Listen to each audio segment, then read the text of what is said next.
Selamat siang saudara sekalian. Apa kabar semuanya?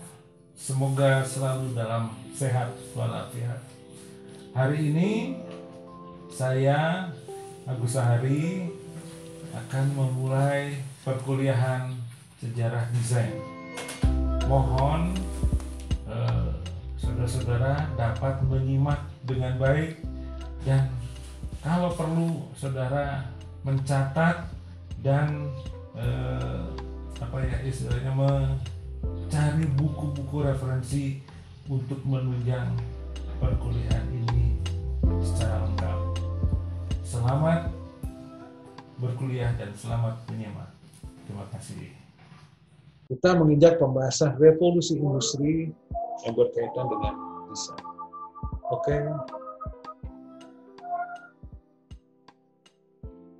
Nah, awalnya abad ke-17 di Inggris terjadi perang saudara antara bangsawan ortodok dan bangsawan baru yang dikenal dengan nama sebutan Perang Mawar. Kemenangan bangsawan baru dalam menegakkan pemerintahan lebih menetapkan kemajuan ekonomi daripada kepentingan politik. Kemudian ada revolusi agraria. Ketika pemerintahan baru di Inggris mengeluarkan kebijakan menyangkut pengaturan status tanah pada awal abad ke-18. Pada waktu itu, para petani mendapatkan tanah yang letaknya jauh dan kurang produktif dibandingkan dengan para bangsawan. Namun di sisi lain, tumbuhnya industri manufaktur baru di Inggris banyak menghasilkan barang yang terbuat dari besi dan peralatan-peralatan rumah tangga. Dan ini menciptakan kebutuhan dan permintaan dari kalangan masyarakat Eropa. Semakin hari semakin tinggi permintaan itu, semakin luas jajahan negara-negara ini juga semakin tinggi permintaannya. Sejak zaman Renaissance, perhatian dan minat masyarakat Inggris terhadap ilmu pengetahuan dan teknologi semakin hari semakin besar. Pada zaman itu orang berlomba mengadakan pembaruan dalam segala hal dengan meninggalkan suatu pandangan yang ortodok tadi. Jadi orang mulai sadar pentingnya teknologi, orang mulai sadar pentingnya sains, ya, dan eksperimen-eksperimen yang dilakukan. Di zaman Renaissance inilah terjadi revolusi semacam itu. Oke, berikutnya. Nah, kalau kita bicara revolusi industri, kita juga jangan lupakan tiga tokoh ilmu pengetahuan, ilmu pengetahuan ya, yang menginspirasi revolusi industri lebih lanjut. Yaitu salah satunya adalah Copernicus, kemudian René Descartes, Immanuel Kant. Tiga tokoh ini memiliki keterkaitan langsung dengan gerakan revolusi industri. Karena di samping dia membuktikan, dia juga menginspirasi dalam filsafat dan gagasan-gagasan dan spektakuler di zaman. Oke, berikutnya. Salah satu tokoh penting itu adalah René Descartes, yang dikenal sebagai Renatus Cartesius, seorang matematikawan Prancis. Dan René Descartes sering disebut sebagai bapak filsafat modern. Pemikirannya membuat sebuah revolusi falsafah di Eropa karena pendapatnya yang sangat revolusioner bahwa semuanya tidak ada yang pasti kecuali kenyataan bahwa seseorang bisa berpikir.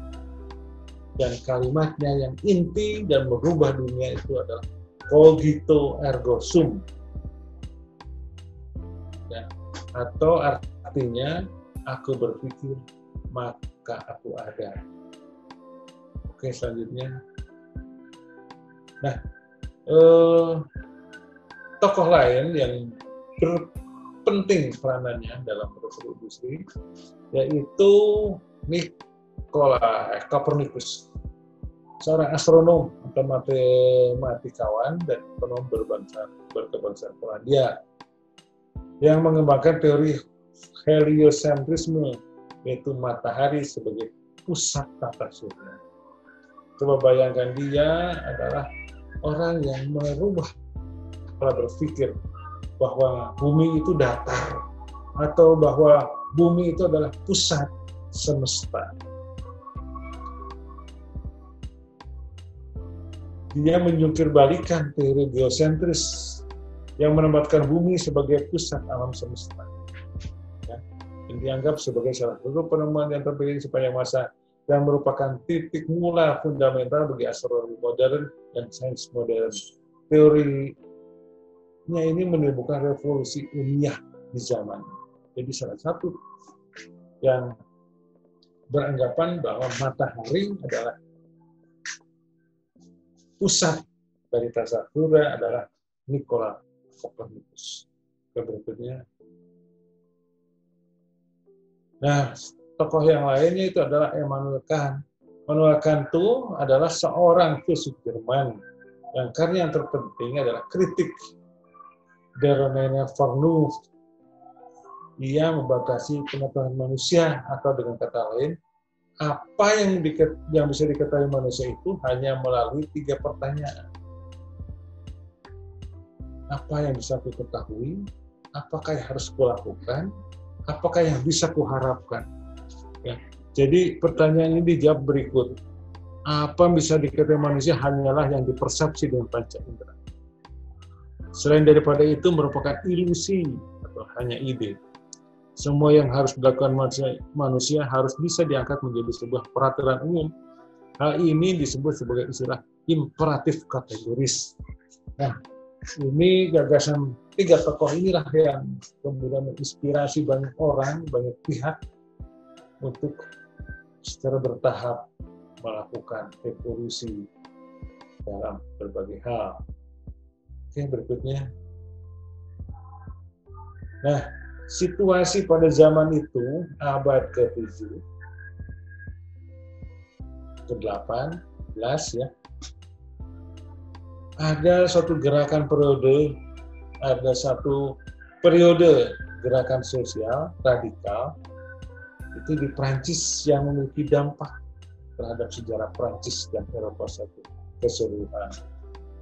Sistem pemerintahan absolut yang memerintah Prancis selama berabad-abad runtuh hanya dalam waktu 3 tahun. Yang diruntuhkan oleh kelompok politik radikal sayap kiri melalui massa di jalan-jalan dan oleh masyarakat petani di pedesaan. Ide-ide yang berhubungan dengan tradisi monarki lama, ya, aristokrat dan gereja Katolik digulingkan secara tiba-tiba dan diganti oleh prinsip-prinsip baru, yaitu kebebasan, persamaan, dan persaudaraan. Akhirnya gagasan ini menyebar sampai berbagai banyak negara di Eropa, dan sebagian berusaha untuk mencegah pemberontakan rakyat itu. Oke. Nah, ini revolusi Prancis bermula dari penyerbuan penjara Bastille 14 Juli 1799. Inilah titik awal revolusi Prancis. Berikutnya. Nah, hal yang paling penting, sejalan dengan tumbuhnya berkembangnya revolusi Prancis, mereka juga menciptakan peralatan-peralatan untuk menghukum yang sadis. Salah satu yang terkenal ada guillotine. Guillotine itu adalah alat untuk memotong leher manusia karena dia dihukum pancung. Berikutnya.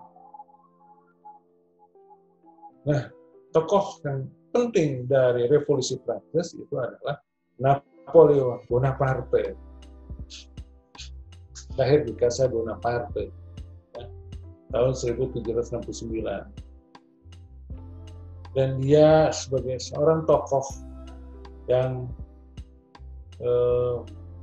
menggerakkan revolusi Prancis,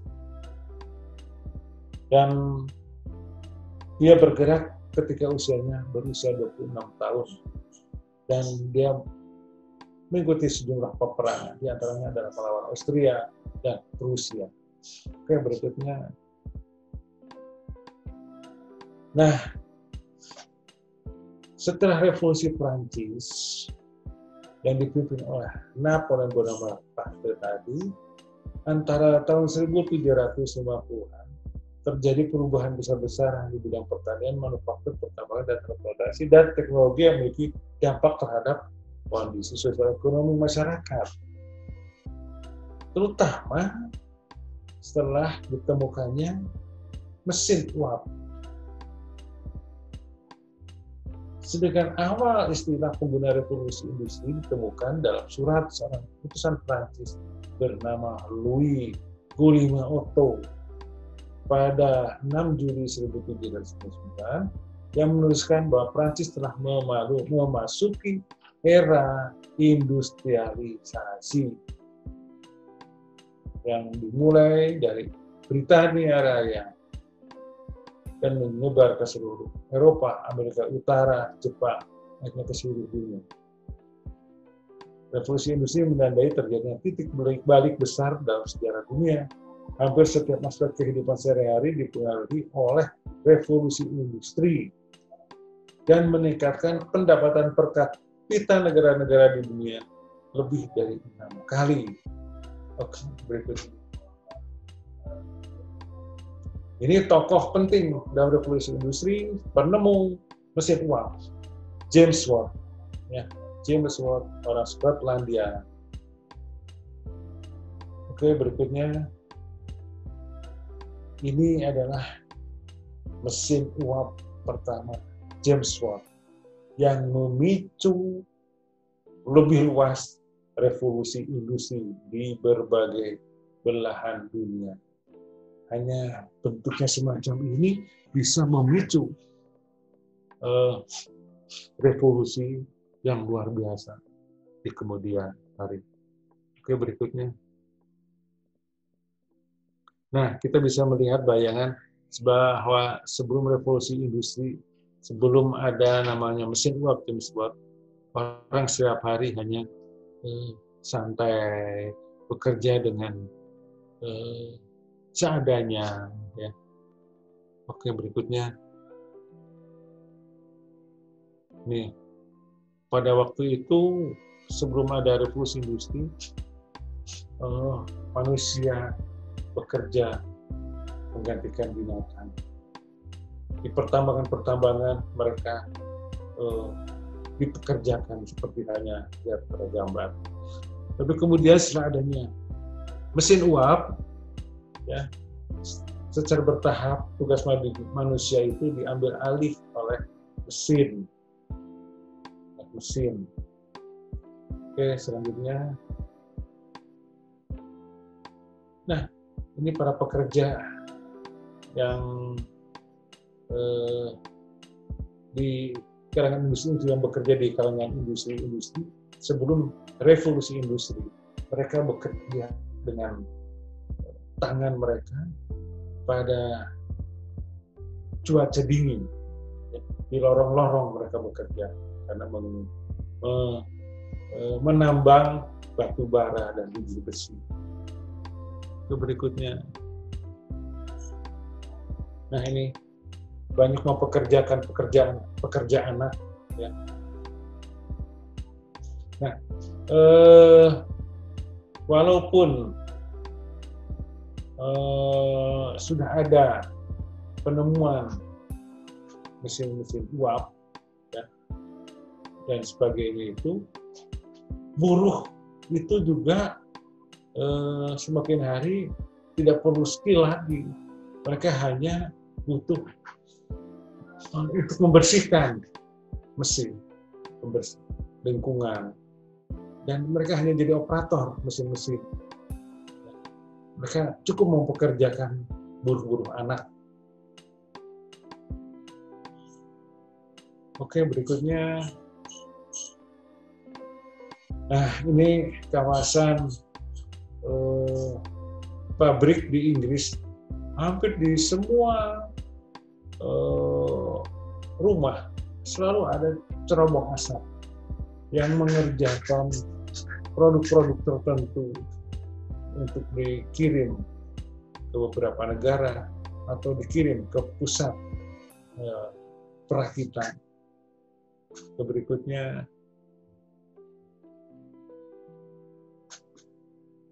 akhirnya suatu saat industri ini tidak nyaman, ya, karena penuh dengan pengeluaran asap yang semakin hari semakin pekat, sehingga menjadi masalah kesehatan dan lingkungan. Oke, berikutnya. Ini adalah beberapa contoh berbagai jenis alat transportasi yang memanfaatkan energi uap. Ada kapal, ada kereta api, ada mobil dengan bertenaga uap. Oke, selanjutnya. Nah, di industri-industri, di pabrik-pabrik, sebagian besar buruhnya hanya tinggal wanita. Dan mereka yang mengerjakan pekerjaan-pekerjaan sederhana, merupakan bagian dari mesin yang dikerjakan oleh mesin uap, ya, tenaga uap. Jadi mereka hanya mengerjakan barang-barang sederhana. Yang berikutnya. Nah, ini adalah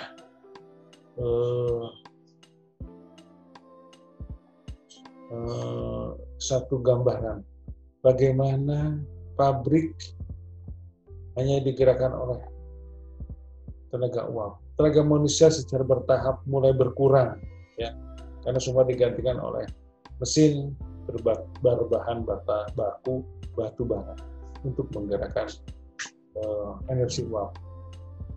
Berikutnya. Nah, sebagian dari buruh kita masih mengerjakan dengan manual. Ini sebagai satu contoh, industri logam tempa itu masih tetap eksis walaupun sudah ada pergantian menggunakan mesin uap. Berikutnya,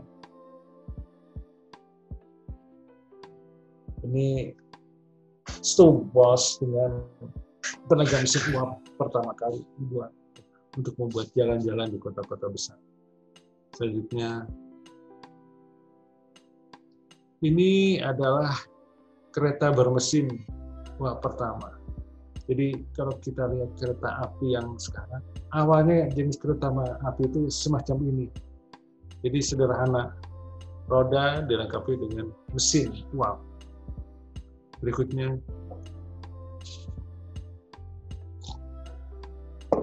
inilah mobil pertama dibuat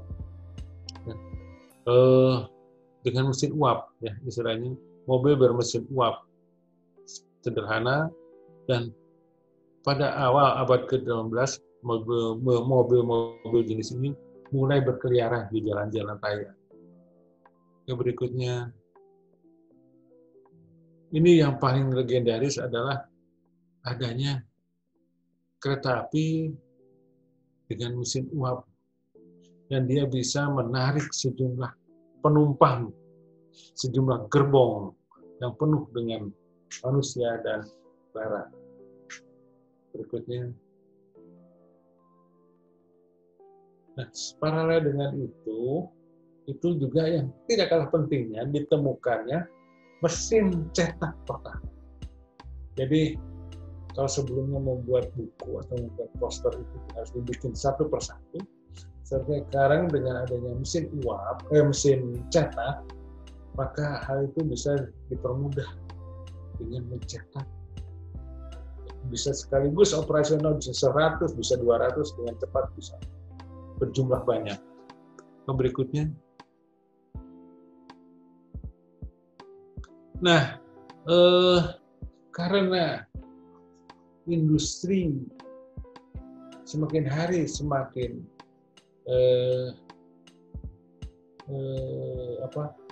banyak memakai tenaga buruh kecil, dan banyak di antara mereka juga kurang diperhatikan kesehatan, ya, kesehatan dan gizinya.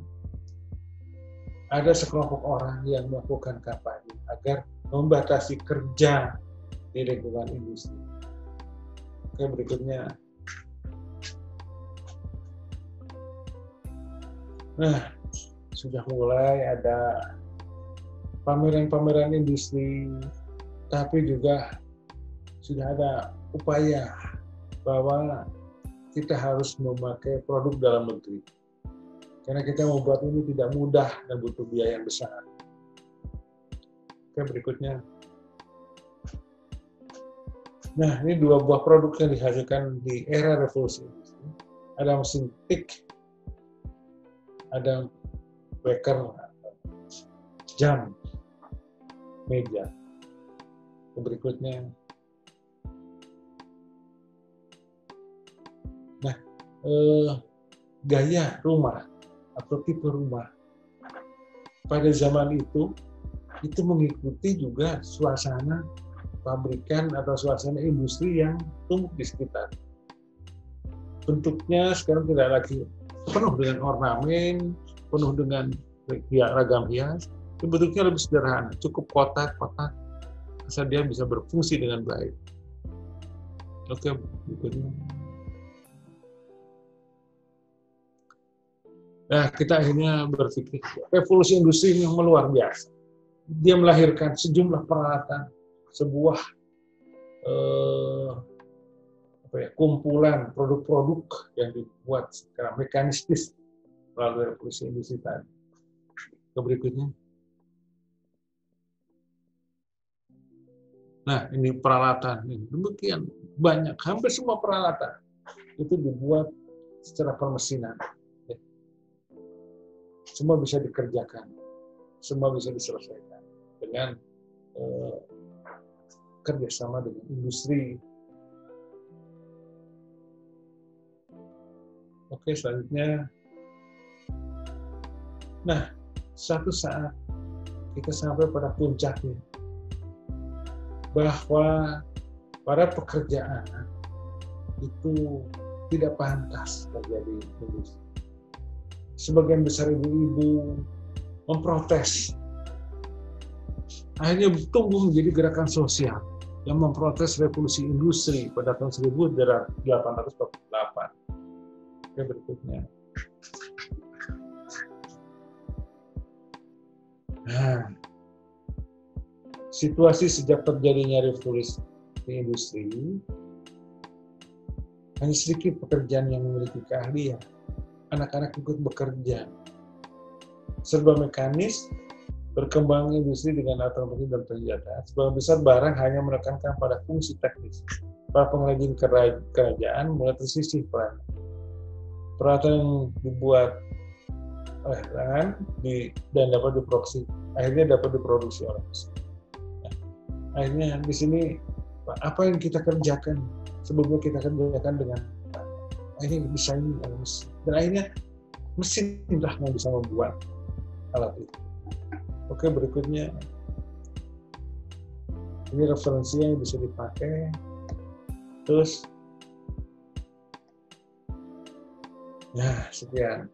Jadi kita perlu merenung sedikit bahwa dengan adanya revolusi industri, kehidupan itu semakin hari semakin mudah karena ditemukannya sejumlah teknologi, sebuah sistem, karya-karya desain semakin humanis. Namun di samping aspek positif ada banyak aspek negatif, yaitu dengan mempekerjakan pekerjaan, merusak lingkungan, kemudian terjadi konflik-konflik sosial internal. Inilah akhirnya kita mempertanyakan keberhasilan revolusi industri ini. Saya kira perkuliahan ini cukup sekian. Sampai jumpa di masa yang akan datang. Terima kasih.